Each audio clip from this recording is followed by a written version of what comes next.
Очакваме едно доста интересно събитие сега. Ще снимам кончета.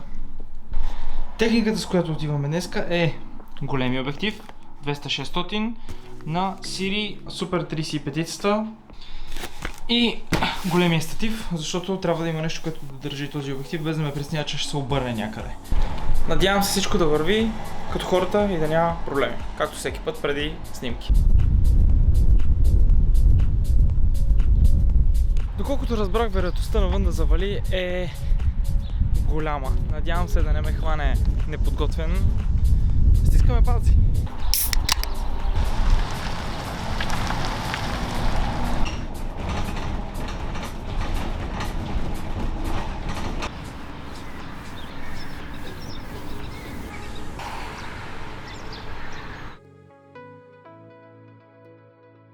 Изкарал съм там на статив 200-600, той ще бъде малко за снимки и за много специфични близки кадри.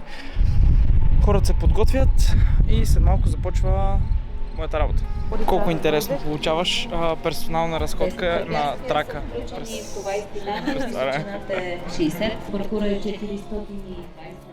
Почвам да не събирам кадри и нека видим какво се получи като крайен резултат.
Нормально. Кони.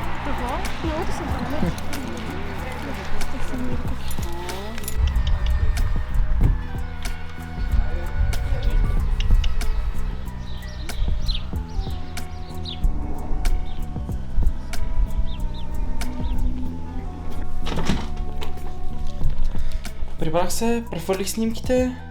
След малко сигурно трябва да излезем и да купим някои неща.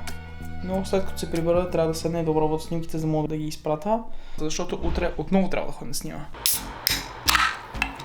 Днес е втория ден, в който ще ходя да снимам коне. По случайно се оказа, че и днес има възможност и днес ще отида също. И ще ходя се видя малко с Йони, за да мога след това директно да параша към конната база.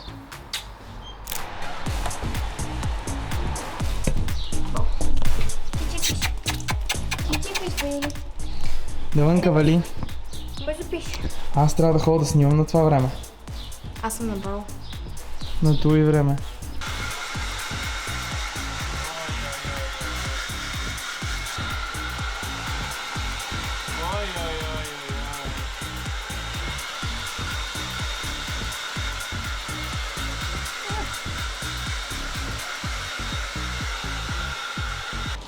Опа, браво!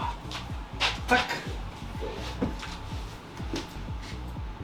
И сега пак заставаме в нейната любима поза. Поза клюкарка.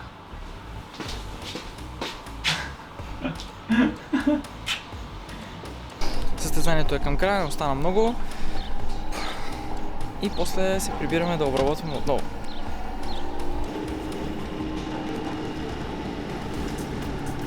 Измежду почивките трябва да се презарежда. Още един успешно завършен ден. Сега се прибират конете, аз се събирам нещата и се прибираме. И после ще седнем да обработваме.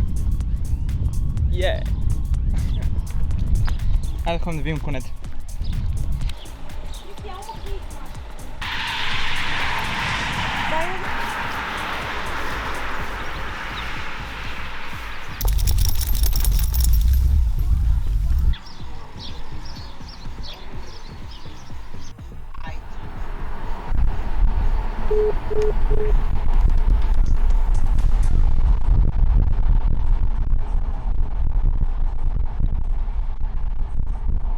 И обратно вкъщи, време е да прехвърлим файловете и да почнем обработката.